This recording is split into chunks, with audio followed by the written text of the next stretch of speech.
ഈ ഇടിവെട്ടേറ്റവനെ പാമ്പ് കടിച്ച അവസ്ഥയിലാണ് പാലക്കാട്ടെ ബി.ജെ.പി. കാര്യങ്ങളെല്ലാം നമ്മൾ മാധ്യമങ്ങളിലൂടെ അറിയുന്നുണ്ട്. ഏകദേശം 1.5 മാസമേ ആയിട്ടുള്ളൂ പാലക്കാട് നടന്ന ഉപതെരഞ്ഞെടുപ്പിൽ ബി.ജെ.പി 8 നിരയിൽ പൊട്ടിയിട്ട്. ബി.ജെ.പിക്ക് അത്യാവശ്യം ശക്തിയുള്ള ഇടമാണ് ഈ പാലക്കാട്. മാത്രമല്ല, വോട്ടെണ്ണുന്നതിന് മുൻപ് തങ്ങൾ വിജയിച്ചു എന്ന് അനൗദ്യോഗികമായി ബി.ജെ.പി പ്രഖ്യാപിക്കുകയും ചെയ്ത സ്ഥലമാണിവിടെ. എന്നിട്ടും വോട്ടെണ്ണൽ നടന്നപ്പോൾ ബി.ജെ.പി നല്ല ഭൂരിപക്ഷത്തിന് തോറ്റു. ഇലക്ഷൻ സമയത്ത് ബി.ജെ.പി നേതാവ് സന്ദീപ് വാര്യർ കോൺഗ്രസിലേക്ക് പോയതും അതുമായി ബന്ധപ്പെട്ട വിവാദങ്ങളുമൊക്കെ മാധ്യമങ്ങളിലൂടെ വലിയ രീതിയിൽ ചർച്ചയായിരുന്നു. ഒരു സന്ദീപ് പോയാൽ 100 സന്ദീപ്മാർ വരും എന്ന് പറഞ്ഞ് സന്ദീപിൻ്റെ കോൺഗ്രസ് പ്രവേശനത്തെ പരിഹസിച്ച വ്യക്തിയാണ് ബി.ജെ.പി സംസ്ഥാന അധ്യക്ഷൻ കെ സുരേന്ദ്രൻ. ഒടുവിൽ തിരഞ്ഞെടുപ്പ് ഫലം വന്നപ്പോൾ സുരേന്ദ്രന് തലയിൽ കൂടി മുണ്ടിട്ട് നടക്കേണ്ട ഗതിയായി. ഇതൊക്കെ പുറത്തുനിന്നുള്ളവരുടെ കളിയാണെന്ന് പറഞ്ഞ് എല്ലാം നിസ്സാരവൽക്കരിച്ച ബി.ജെ.പി നേതൃത്വത്തിനെ ഞെട്ടിച്ചുകൊണ്ടാണ് കഴിഞ്ഞ ദിവസം പാലക്കാട് നിന്നും ആ വാർത്ത പുറത്തു വന്നത്. ബി.ജെ.പി ജില്ലാ അധ്യക്ഷ സ്ഥാനത്തേക്ക് പ്രശാന്ത് ശിവനെ നേതൃത്വം പ്രഖ്യാപിച്ചാൽ രാജിവയ്ക്കുമെന്ന് വ്യക്തമാക്കിക്കൊണ്ട് 11 കൗൺസിലർമാരാണ് രംഗത്തെത്തിയത്. ബി.ജെ.പിക്ക് ഭൂരിപക്ഷമുള്ള നഗരസഭയാണ്. ഈ 11 പേർ പോയാൽ ബി.ജെ.പി ഭരണം താഴെ വീഴും. അക്കാര്യം ഉറപ്പാണ്. ഒരു ദിവസം നീണ്ട ഓട്ടങ്ങൾക്കും നിലവിളികൾക്കും ഒടുവിൽ സംഭവത്തിൽ RSS നേതൃത്വം ഇടപെടുകയും ഒരുവിധം പ്രശ്നം പരിഹരിച്ച് നിർത്തുകയുമായിരുന്നു എന്നാണ് വിവരം. പാലക്കാട്ട് ബി.ജെ.പിയിലെ പൊട്ടിത്തെറി പരിഹരിക്കാനുള്ള RSS ഇടപെടൽ ഫലം കണ്ടു എന്ന് ഇന്നത്തെ മാധ്യമങ്ങൾ റിപ്പോർട്ട് ചെയ്തിട്ടുണ്ട്. ബി.ജെ.പി പാലക്കാട് ഈസ്റ്റ് ജില്ലാ പ്രസിഡന്റായി പ്രശാന്ത് ശിവൻ ഭരണാധികാരി പ്രമീള ദേവിക്ക് മുൻപാകെ സത്യപ്രതിജ്ഞ ചെയ്ത് ചുമതലയേൽക്കുകയും ചെയ്തു. ബി.ജെ.പി സംസ്ഥാന വൈസ് പ്രസിഡന്റ് KS രാധാകൃഷ്ണനാണ് ചടങ്ങ് ഉദ്ഘാടനം ചെയ്തത്. പ്രശാന്ത് ശിവൻ ചുമതലയേറ്റാൽ താൻ രാജിവയ്ക്കുമെന്നാണ് ആദ്യം 7 കൗൺസിലർമാരും പിന്നീട് 4 കൗൺസിലർമാരും കൂടി പറഞ്ഞത്. ഇതോടെയാണ് പ്രതിസന്ധി ഉടലെടുത്തത് എന്ന് പറഞ്ഞുവല്ലോ. ചെയർപേഴ്സണും വൈസ് ചെയർമാനും കൂടി ഇവർക്കൊപ്പമായിരുന്നു. ഇതോടെയാണ് RSS നേതൃത്വം ഇടപെട്ടത്. തുടർന്ന് ബി.ജെ.പിക്കൊപ്പം നിൽക്കുമെന്നും രാജിവയ്ക്കില്ലെന്നും ചെയർപേഴ്സൺ പ്രമീള ശശിധരൻ പറഞ്ഞു. തനിക്ക് പ്രശാന്ത് ശിവനോട് വ്യക്തിപരമായി എതിർപ്പില്ലെന്ന് നഗരസഭാ വൈസ് ചെയർമാൻ ഇ കൃഷ്ണദാസും അറിയിച്ചു. എന്നാൽ ഇപ്പോഴും ഒരു ചെറിയ പ്രശ്നമുണ്ട്. പ്രശാന്ത് ചുമതലയേൽക്കുന്ന പരിപാടിയിൽ എതിർചേരിയിലുള്ള കൗൺസിലർമാർ ആരും പങ്കെടുത്തില്ല. പ്രസിഡന്റ് സ്ഥാനത്തേക്ക് മത്സരിച്ച് കൂടുതൽ വോട്ട് നേടിയവരെ മാറ്റി പകരം മറ്റൊരാളെ പ്രസിഡന്റാക്കി എന്നതാണ് വിമതരുടെ ആക്ഷേപം. പ്രശാന്ത് ശിവനെ തിരഞ്ഞെടുത്ത നടപടിയിൽ അട്ടിമറി ഉണ്ടെന്നും നേതൃത്വം ഇത് തിരുത്തണമെന്നുമാണ് ഇവരുടെ ആവശ്യം. അതായത് ഇനിയും പ്രതിസന്ധിയുടെ സാഹചര്യം നിലനിൽക്കുകയാണ് എന്നർത്ഥം. അതിനിടയിലാണ് തൊട്ടപ്പുറത്ത് മറ്റൊരു കാര്യം സംഭവിക്കുന്നത്. ബി.ജെ.പി വിട്ട് കോൺഗ്രസിൽ ചേർന്ന സന്ദീപ് വാര്യരെ KPCC വക്താവായി കോൺഗ്രസ് നേതൃത്വം നിയമിച്ചിട്ടുണ്ട്. ഇദ്ദേഹത്തെ കോൺഗ്രസ് വക്താക്കളുടെ പട്ടികയിൽ ഉൾപ്പെടുത്തിക്കൊണ്ട് പാർട്ടി സംസ്ഥാന അധ്യക്ഷൻ K സുധാകരൻ തീരുമാനമെടുത്തതായി party general secretary M Liju നേതാക്കൾക്ക് കത്തയക്കുകയായിരുന്നു. അഡ്വക്കേറ്റ് ദീപ്തി മേരി വർഗീസാണ് KPCC മീഡിയ വിഭാഗം ഇൻചാർജ്. പാർട്ടി പുനഃസംഘടനയിൽ സന്ദീപ് വാര്യർക്ക് കൂടുതൽ പദവിയും പാർട്ടി നേതൃത്വം ഉറപ്പു നൽകിയിട്ടുണ്ടെന്നാണ് വിവരം. അതായത് ബി.ജെ.പി വിട്ട് കോൺഗ്രസിലെത്തിയ സന്ദീപ് വാര്യർ കോൺഗ്രസിൽ ശക്തനായി മാറുന്നു എന്നുള്ളതിൻ്റെ സൂചനകളാണ് ഇപ്പോൾ ലഭിച്ചുകൊണ്ടിരിക്കുന്നത്. നമ്മൾ നേരത്തെ പറഞ്ഞ പാലക്കാട്ടെ ബി.ജെ.പി പ്രശ്നമുണ്ടല്ലോ. അതുമായി ബന്ധപ്പെട്ട് പാലക്കാട് നഗരസഭയിൽ കഴിഞ്ഞ ദിവസം വിമത യോഗം ചേർന്ന ബി.ജെ.പി കൗൺസിലർമാരെ കോൺഗ്രസിലെത്തിക്കാൻ സന്ദീപ് വാര്യരുടെ നേതൃത്വത്തിൽ നീക്കം നടത്തിയിരുന്നു എന്നുള്ള വിവരങ്ങളും പുറത്തു വരുന്നുണ്ട്. അതായത് ബി.ജെ.പിക്ക് ഭീഷണി ഒഴിഞ്ഞിട്ടില്ല എന്നർത്ഥം. പുതിയ ജില്ലാ പ്രസിഡന്റിൻ്റെ സ്ഥാനാരോഹണ സമയത്ത് ഈ കൗൺസിലർമാർ ചടങ്ങിൽ പങ്കെടുക്കാതെ മാറി നിൽക്കുകയായിരുന്നല്ലോ. ഇവരുടെ ഭാഗത്തു നിന്നും ഇനി അപ്രതീക്ഷിതമായ നീക്കങ്ങൾ ഉണ്ടായാലും അത്ഭുതപ്പെടേണ്ടതില്ല എന്ന് വ്യക്തം. കാരണം സന്ദീപിനെ സംബന്ധിച്ച് പാലക്കാട്ടെ ബി.ജെ.പി പ്രാദേശിക നേതാക്കളുമായൊക്കെ നല്ല ബന്ധമുണ്ട്. സുരേന്ദ്രന്റെ നേതൃത്വത്തിലുള്ള ബി.ജെ.പിയെ ഏറ്റവും കൂടുതൽ പേടിപ്പെടുത്തുന്നതും ആ ഒരു സംഗതിയാണ്. സത്യം പറഞ്ഞാൽ ഇപ്പോൾ പുറത്തു വരുന്ന ഒരു വാർത്ത ബി.ജെ.പിയെ സംബന്ധിച്ച് വലിയൊരു തിരിച്ചടിയാണ്. കാരണം ഇനി മുതൽ ചാനൽ ചർച്ചകളിൽ ബി.ജെ.പിയുടെ വാദങ്ങളെ എതിർക്കാനും അവരുടെ പ്രത്യേക അജണ്ടകളെ തുറന്നു കാട്ടാനും സന്ദീപ് വാര്യരും കോൺഗ്രസിൻ്റെ ഭാഗമായി ഉണ്ടാകും. കൂടെ കിടക്കുന്നവനെ രാപ്പനി അറിയൂ എന്ന് പറയുന്നത് പോലെ ഇത്രയും നാളും താൻ നിന്ന പ്രസ്ഥാനത്തെക്കുറിച്ച് വ്യക്തമായി അറിയാവുന്ന ഒരാളാണ് സന്ദീപ്. ഒടുവിൽ ആ പ്രസ്ഥാനത്തിലെ ചില വ്യക്തികൾ തനിക്കെതിരെ തിരിഞ്ഞപ്പോൾ കോൺഗ്രസിലേക്ക് പോയി അവിടെ അംഗത്വമെടുത്ത സന്ദീപിനോളം മറ്റൊരാൾക്കും ബി ജെ പിക്കെതിരെ സംസാരിക്കുവാൻ കഴിയില്ല എന്നുള്ളതാണ് യാഥാർത്ഥ്യം.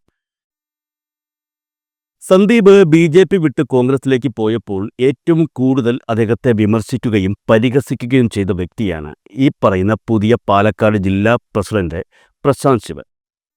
പ്രശാന്ത് ശിവന് മറുപടി സന്ദീപ് പറഞ്ഞിട്ടുണ്ടെങ്കിലും അത് മറ്റു കാര്യങ്ങൾ സംസാരിക്കുന്നതിൻ്റെ കൂട്ടത്തിൽ തൊട്ടു പോവുകയായിരുന്നു. എന്നാൽ ഇനി അതല്ല. പ്രശാന്ത് പറയുന്നതിന് കൃത്യമായിട്ടുള്ള മറുപടി സന്ദീപ് നൽകിയിരിക്കും. കാരണം കോൺഗ്രസിൻ്റെ വക്താവായി അദ്ദേഹം ചുമതലയേറ്റതോടെ പ്രതികരണത്തിനുള്ള സ്വാതന്ത്ര്യം സന്ദീപിന് കോൺഗ്രസ് നൽകി കഴിഞ്ഞു. കഴിഞ്ഞ ദിവസം ബി ജെ പി ജില്ലാ പ്രസിഡന്റായി പ്രശാന്ത് ശിവൻ ചുമതലയേൽക്കുമ്പോൾ ഒരു വലിയ പ്രസംഗം കാഴ്ചവച്ചിരുന്നു. ചില ബി ജെ പി പ്രൊഫൈലുകളൊക്കെ ആ പ്രസംഗം എടുത്ത് സമൂഹ മാധ്യമങ്ങളിൽ ഇടുകയും ചെയ്തിരുന്നു. വളരെ ആവേശപൂർവ്വമാണ് പ്രശാന്ത് സംസാരിക്കുന്നത്. ബലിദാനികളെക്കുറിച്ചും പാലക്കാട്ടെ അമ്പരചുംബികളായ കോട്ടകളെക്കുറിച്ചും. ഈ അമ്പരചുംബികൾ എന്ന വാക്കിൻ്റെ അർത്ഥം മറ്റെന്തോ ആണെന്നാണ് പുള്ളി കരുതി വച്ചിട്ടുണ്ടാവുക എന്ന് തോന്നുന്നു. അങ്ങനെ ഒരുപാട് കാര്യങ്ങളെക്കുറിച്ച് മുന്നിലിരിക്കുന്നവരെ നോക്കി അദ്ദേഹം സംസാരിക്കുന്നതാണ് വീഡിയോയിൽ കാണാൻ കഴിഞ്ഞത്. പ്രസംഗം കേട്ട് പലരും കൈയടിക്കുന്നുണ്ട്, ആർത്ത് വിളിക്കുന്നുണ്ട്. പക്ഷേ ഈ കൈയടിക്കുന്നവർ ആരും പ്രസംഗത്തിൻ്റെ അർത്ഥം മനസ്സിലാക്കിയല്ല കൈയടിക്കുന്നത് എന്നാണ് തോന്നുന്നത്. നിരന്തരമായി വിമർശിക്കുന്ന പ്രശാന്ത് ശിവന് തീർച്ചയായും സന്ദീപ് വാര്യർ മറുപടി കൊടുക്കുമെന്നുള്ള കാര്യം ഉറപ്പാണ്. അതേപോലെ ഇത്തവണ സന്ദീപിന് സംസാരിക്കുവാൻ മറ്റൊരു സംഭവം കൂടി എത്തിയിട്ടുണ്ട്.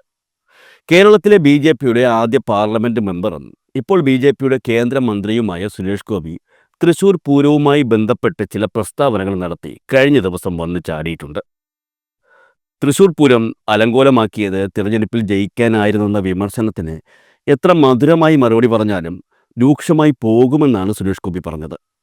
സുരേഷ് ഗോപി അറിയാമല്ലോ, എന്തെങ്കിലും പറയുമ്പോൾ പുള്ളിക്കാരൻ നാടകീയതയോടെ മാത്രമേ സംസാരിക്കുകയുള്ളൂ.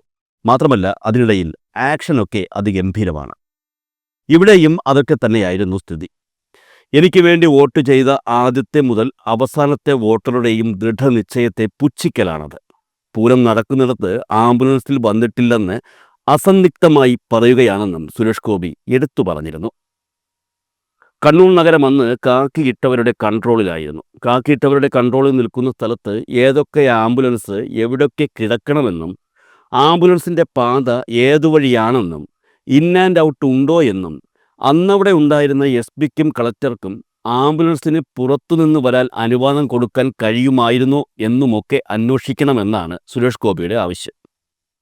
അതായത് പുള്ളി പറയുന്നത് പൂരസ്ഥലത്ത് കിടന്ന ആംബുലൻസിലാണ് തന്നെ എത്തിച്ചത് എന്നാണ്. ഞാൻ വന്ന കാറിൽ അവിടെയുണ്ടായിരുന്ന ഗുണ്ടകൾ അടിക്കുകയായിരുന്നു. ഈ ഗുണ്ടകളെന്ന് പറയുന്നത് മറ്റു പാർട്ടിക്കാരെയാണ് കേട്ടോ. അതിനുശേഷം പാർട്ടി അയച്ചു തന്ന കാറിലാണ് ഞാൻ പോയത്. അതിൽ നിന്ന് എന്നെ ഇറക്കിയത് മലപ്പുറത്തു നിന്ന് വന്ന കുറച്ച് പിള്ളേരാണ്. നടക്കാൻ വയ്യാതിരുന്ന എന്നെ തൂക്കിയാണ് അവർ കൊണ്ടുപോയത്. അവിടെയാണ് ആംബുലൻസ് കിടന്നത്. 100 മീറ്ററേ ആംബുലൻസ് സഞ്ചരിച്ചുള്ളൂ. അവിടെ മുഴുവൻ ജനമായിരുന്നു. അതിനിടയിലൂടെ നടന്നു പോയിരുന്നെങ്കിൽ എൻ്റെ അംശം പോലും കിട്ടില്ലായിരുന്നു. സുരേഷ് ഗോപി പറഞ്ഞ കാര്യങ്ങളാണിത്. അതായത് പറഞ്ഞു വരുന്നത് സെലിബ്രിറ്റിയായ താൻ നാട്ടുകാരുടെ ഇടയിൽ കൂടി നടന്നു പോകാൻ പറ്റാത്തത് കൊണ്ടാണ് ആംബുലൻസിൽ എത്തിയത് എന്നാണ്. കൂട്ടത്തിൽ ഒരു വെല്ലുവിളിയും. ധൈര്യമുണ്ടെങ്കിൽ CBI അന്വേഷിക്കട്ടെ. അവരുടെ മുമ്പിൽ അന്നത്തെ കളക്ടറെയും എസ് പിയെയും ചോദ്യം ചെയ്യാൻ ഞാനിരിക്കും. എന്തൊക്കെ ആഗ്രഹങ്ങളാണെന്ന് നോക്കിക്കേ. അതായത് CBI പോലുള്ള ഒരു അന്വേഷണ സംവിധാനത്തിലെ ഉദ്യോഗസ്ഥർ ചോദ്യം ചെയ്യുമ്പോൾ സുരേഷ് ഗോപിയും കൂടി അതിനകത്ത് കയറിയിരിക്കുമെന്ന്. ചോദ്യം ചോദിക്കാൻ തയ്യാറാണോ എന്നവർ പറയട്ടെ. അവർ എന്ന് പറഞ്ഞാൽ കളക്ടറും എസ് പിയും. ഇതിനിടയിൽ ഞങ്ങൾ തമ്മിൽ നടന്ന ഒരുപാട് ഫോൺ സംഭാഷണങ്ങളുണ്ട്. അതിൽ ആ കളക്ടർ എന്തൊക്കെ അഹമ്മദിയാണ് പറഞ്ഞതെന്ന് എനിക്കറിയാം. അത് ഞാൻ CBIയുടെ മുന്നിൽ വച്ച് ചോദിക്കും. വെറുതെ വിടാനൊന്നും ഉദ്ദേശിക്കുന്നില്ല. പുള്ളിക്കാരൻ തട്ടി വിടുകയാണ്. ഈ ഞാനാണ് രാഷ്ട്രം, എനിക്ക് ശേഷം പ്രളയം എന്നൊക്കെ പറഞ്ഞ ഫ്രാൻസിലെ രാജാവ് ലൂയി 14 അതേ മനോഭാവത്തിലാണെന്ന് തോന്നുന്നു പുള്ളി ഇപ്പോഴും നിൽക്കുന്നത്. അല്ലെങ്കിൽ പഴയ കമ്മീഷണർ പ്രേതം പുള്ളിയെ വിട്ടു പോയിട്ടില്ല. എന്തായാലും ഇക്കാര്യങ്ങളിൽ സുരേഷ് ഗോപിയോട് മറുപടി പറയാൻ ഏറ്റവും അനുയോജ്യൻ സന്ദീപ് വാര്യർ തന്നെയാണ്. പ്രധാനമായും തൃശൂർ ലോക്സഭാ തെരഞ്ഞെടുപ്പിൽ BJP CPM ഒത്തുകളി ഉണ്ടെന്ന് കോൺഗ്രസ് ആരോപിക്കുന്ന സമയം കൂടിയാണിത്. അപ്പോൾ പിന്നെ ഈ സംഭവം ചാനൽ ചർച്ചകളിൽ വന്നാൽ കോൺഗ്രസ് പ്രതിനിധിയായി സന്ദീപ് വാര്യർ അവിടെ ഉണ്ടാകണം. തൃശൂർ ലോക്സഭാ തെരഞ്ഞെടുപ്പിൽ ബി.ജെ.പി. സി.പി.എം ഒത്തുകളി ഉണ്ടെന്ന് ആരോപിച്ചവരിൽ ഒരാൾ കൂടിയാണ് സന്ദീപ്. തീർച്ചയായും അദ്ദേഹത്തിന് പറയാൻ കാര്യങ്ങൾ കാണും. ഇത്രയും കാലം ബി.ജെ.പിക്ക് വേണ്ടി രാപ്പകൽ കഷ്ടപ്പെട്ട് പണിയെടുത്ത സന്ദീപ് ഉറപ്പായും കാലാകാലങ്ങളായി നടന്നു വന്നുകൊണ്ടിരിക്കുന്ന ബി.ജെ.പിയുടെ ഈ കള്ളക്കളികൾ പൊളിച്ച് കയ്യിൽ കൊടുക്കും എന്നുള്ള കാര്യം ഉറപ്പാണ്. പിന്നെ ഈ മാധ്യമങ്ങളെ കാണുമ്പോൾ കയ്യും കാലും ഉയർത്തി സംസാരിക്കുന്ന സുരേഷ് ഗോപി എന്തായാലും ചാനൽ ചർച്ചയ്ക്ക് എത്തില്ല എന്ന് തോന്നുന്നു. ഒരുപക്ഷെ സുരേഷ് ഗോപി ചാനൽ ചർച്ചയ്ക്ക് എത്തിയില്ലെങ്കിലും അദ്ദേഹത്തിന് സന്ദീപ് കൊടുക്കുന്ന മറുപടി നാട്ടുകാർ കൃത്യമായി കേൾക്കും. അക്കാര്യം തീർച്ചയാണ്. പിന്നെ പ്രശാന്ത് ശിവൻ പങ്കെടുക്കുന്ന ചാനൽ ചർച്ചയിൽ പ്രതിനിധിയായി എത്തുന്നത് സന്ദീപ് തന്നെയായിരിക്കും.